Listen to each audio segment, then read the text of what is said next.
심리학 대화의 술 66번째 강의를 해드리겠습니다. 오늘 강의는 대화의 기술 여러 가지 기술 가운데 지각 확인 7번째 강의를 해드리겠습니다. 사실 우리 사람들은 자기의 의사를 표현할 때 두 가지 방향으로 표현합니다. 하나는 언어적 커뮤니케이션을 통하여 전달합니다. 두 번째는 비언어적 커뮤니케이션을 통하여 전달합니다. 비언어적 커뮤니케이션에도 크게 두 가지가 있습니다. 하나는 표정과 몸짓 언어가 있습니다. 또 다른 하나는 음성 언어가 있습니다. 음성 언어는 우리의 목소리입니다. 두 번째는 음량입니다. 또한 말의 속도입니다. 오늘은 제가 여러분들에게 이 말하는 스타일에 대해서 강의를 해드리겠습니다. 사실 우리 말하는 스타일은 우리 심리적 상태를 그대로 드러내고 있습니다. 우리의 목소리가 우리의 심리 상태를 드러내고 있습니다. 우리의 심리 상태는 무의식적인 행동으로 드러나고 있다는 것입니다. 요 말의 스타일, 목소리에 대해서는 미국의 오하이 대학교의 질 알버런다 히턴의 이론을 기초로 해서 강의해 드리겠습니다. 이 히튼 교수는 이 심리학의 교수십니다. 특별히 이분이 심리 치료의 기본 기술이라는 아주 좋은 책을 만들어냈습니다. 그 책에서 이렇게 얘기하고 있습니다. 우리 사람들에게는 말하는 스타일이 있답니다. 크게 네 가지를 소개하고 있었습니다. 어떤 사람은 빨리 말하는 사람이 있습니다. 다다다다다다다다다다 말하는 사람이 있습니다. 저도 그렇습니다. 강의하다 보면 어떤 경우에는 말을 빨리 할 때가 있습니다. 그 경우는 내가 강의실에서 그 시간에 전달해야 될 내용은 많은데 시간이 부족할 때 빨리 말할 수가 있습니다. 자, 이 경우에는 그 경우를 두고 말하는 것이 아니라 빨리 말한다는 것은 이것입니다. 대화 중에 이 뜻입니다. 우리가 기억해놔야 됩니다. 대화 중에 그 사람이 빨리 말하는 사람이 있습니다. 다다다다다 말하는 사람이 있습니다. 제가 아는 지인도 말을 할 때 말의 속도가 정말 빠른 분이 있습니다. 그에 비해서 또 어떤 사람은 천천히 말하는 사람이 있습니다. 아주 여유롭게 천천히 말하는 사람이 있습니다. 자, 이거는 말의 속도죠. 또 어떤 사람은 말을 할 때에 음량을 작게 속삭이듯이 말을 하는 사람이 있습니다. 그에 비해서 또 어떤 사람은 말을 할 때 고래고래 큰 소리로 높은 소리를 내면서 말을 하는 사람이 있습니다. 자, 이것이 어떤 경우에는 성격일 수도 있고 어떤 경우에는 상황에 따라서 이렇게 할 수도 있습니다. 자, 그러나 우리가 대화를 할 때 그 사람이 나한테 말을 할 때에 빠르게 말하고 천천히 말하고 속삭이듯이 작게 말하고 큰 소리로 말을 할 때에 이것을 통하여 그 상대방의 심리 상태를 내가 짐작할 수 있다는 겁니다. 자, 하나씩 가보겠습니다. 상대방이 나한테 말할 때에 아주 작고 부드럽게 말합니다. 부드럽게 말합니다. 작고 부드럽게 말합니다. 그러면 이 무의식적인 행동은 그 사람의 심리적 상태에 무엇을 의미할까라고 말할 때 히든 교수는 네 가지를 이렇게 얘기했습니다. 첫째, 그 마음 상태가 수줍습니다. 부끄럽습니다. 수줍고 부끄럽다 보니까 자꾸 부드럽게 말합니다. 또 어떤 경우가 있는가 하면 당황스러웠을 때, 우리가 그렇잖아요. 갑자기 어떤 질문을 받았을 때 내가 당황스러울 때 아주 작은 소리로 부드러운 소리로 말을 할 수 있다는 거예요. 그것도 무의식 건데. 세 번째는 내가 뭔가 나를 얘기해야 됩니다. 나를 개방해야 됩니다. 나의 아픔을 말해야 됩니다. 이 자기 노출이라 말하죠. 자기 개방이라 말합니다. 근데 나를 얘기하려고 하니까 마음이 불편합니다. 뭔가 주저주저 됩니다. 이럴 때 부드럽게 말하는 경우가 있습니다. 마지막 네 번째는 내가 이것을 얘기했을 때 비난받을 것에 대한 두려움입니다. 조롱받을 것에 대한 두려움입니다. 뭔가 부정적인 피드를 받을 것에 대한 두려움입니다. 그래서 뭔가 자신감이 없습니다. 이럴 때 작고 부드럽게 말을 하는 경우가 있습니다. 그 대신에 그에 비해서 어떤 사람은 대화할 때 큰 소리로 말합니다. 큰 소리로 말합니다. 이런 경우가 있습니다. 청각에 문제가 있을 때 큰 소리로 말하는 사람이 있습니다.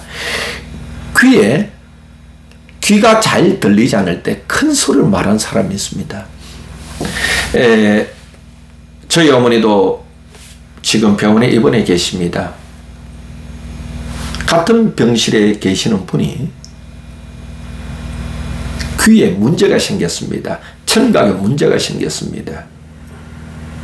그분이 우리들한테 얘기할 때는 큰 소리로 말합니다.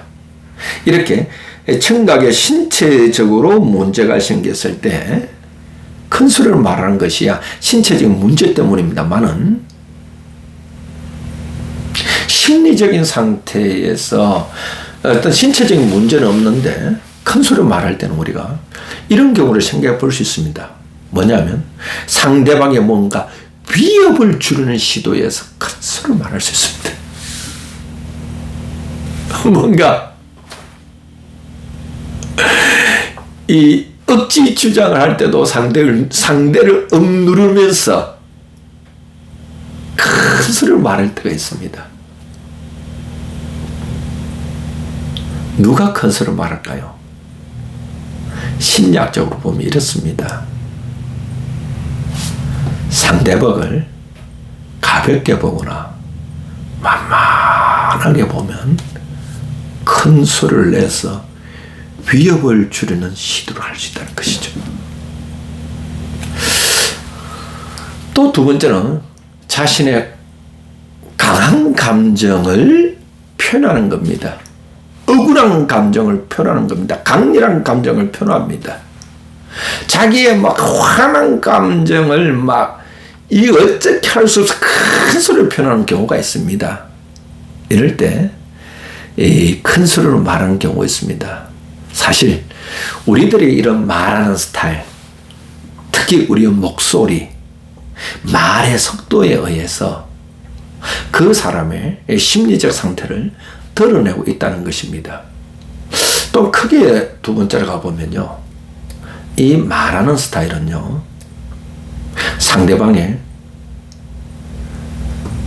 심리적인 건강, 정신적인 건강에 문제가 있음을 드러낼 수 있습니다. 그래서 오늘 이 강의를 듣는 분 중에서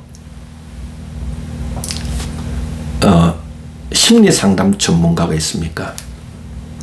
또는 심리상담학을 전공하고 있는 분들이 있습니까? 상담을 받으러 온 사람 우리가 내담자라고 말합니다. 우리가 일반적으로 상담을 할 때 그 사람이 나에게 전하고자 하는 메시지를 잘 파악하기 위해서는 그 사람이 나에게 전하는 언어적 표현보다는 비언어적 표현에 관심을 가져야 됩니다. 비언어적 커뮤니케이션 꼭 비언어적 표현 안에 그 사람의 마음, 감정의 실마리가 묻어 있습니다. 그래서 우리는 상담을 할 때 상대방의 비언어적 커뮤니케이션을 잘 관찰해야 됩니다.